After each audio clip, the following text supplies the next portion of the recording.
আসসালামু আলাইকুম। আজকে আমি রান্না করব রাতা মুরগির পাতলা ঝোল। এই মুরগিটা আমাদের ঘরে পোষা মুরগি।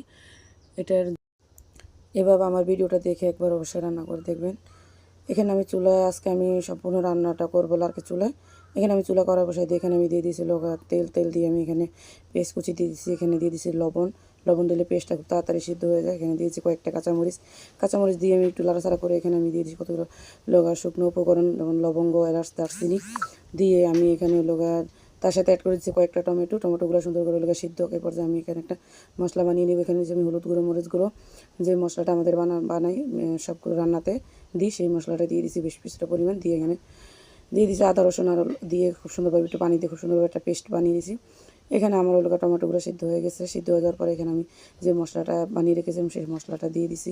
মশলাটা দিয়ে তেলের ভিতরে একদম ভাজা ভাজা করতে হবে। ভাজা ভাজা করা হলে পর্যায়ে আমি অল্প একটু পানি অ্যাড করে দিব। পানি অ্যাড করার পরে যেহেতু মশলাটা খুব ভালোভাবে কষানো যায়, এখানে মশলার পরিমাণ যত ভালো করে কষাবেন তত রান্নাটা টেস্ট ভালো আসে। ঢাকনা দিয়ে ডেকে আমি অনবরত লেড়ে মশলাটাকে খুব সুন্দরভাবে কষিয়ে নেব। এ পর্যায়ে মশলার ভিতরে উপরে তেল না বাসা এই পর্যন্ত আমি রেখে একদম অনবরত কষিয়ে নিতে হবে। অনবরত কষানোর পর দেখেন আমাদের বাড়ির পিছনের দৃশ্যটা কত সুন্দর। এখানে আমি একটা রাতা মুরগি নিচ্ছি, এটা আমাদের পোষা রাতা মুরগি ছিল। আমি রেগুলার যে কাটে কীভাবে কেটে সুন্দর করে ধুয়ে নিছি।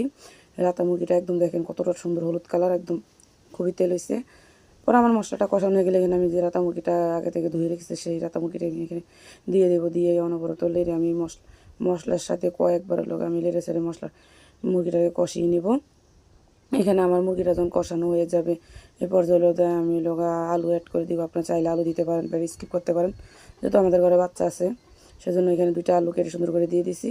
দিয়ে আলুটাও সুন্দর করে এটার সাথে কষিয়ে নিছি কয়েকবার। কষানো হয়ে গেলে এখানে আমি দিয়ে দিছি পানি অ্যাড করে দিয়ে এখানে আমি যে আলুটা সিদ্ধ হবে বা ঝোল রাখবো সেই অনুযায়ী আমি এখানে পানি অ্যাড করেছি। দিয়ে আমি ঢাকনা দিয়ে ডেকে একদম পুরো হাই হিটে মুরগিটা রান্না করে নিব। এর ভিতরে একবার ঢাকনা খুলে সুন্দর করে লাড়া চাড়া দিয়ে দেখছি আলুটা সিদ্ধ হয়েছে কিনা।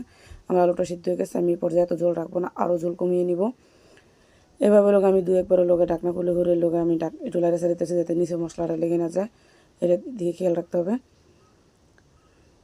এভাবে আমি কয়েকবার ঢাকনা খুলে আমি লাড়া দিছি। আমার আলুটাও খুব সুন্দরভাবে সিদ্ধ হয়ে গেছে।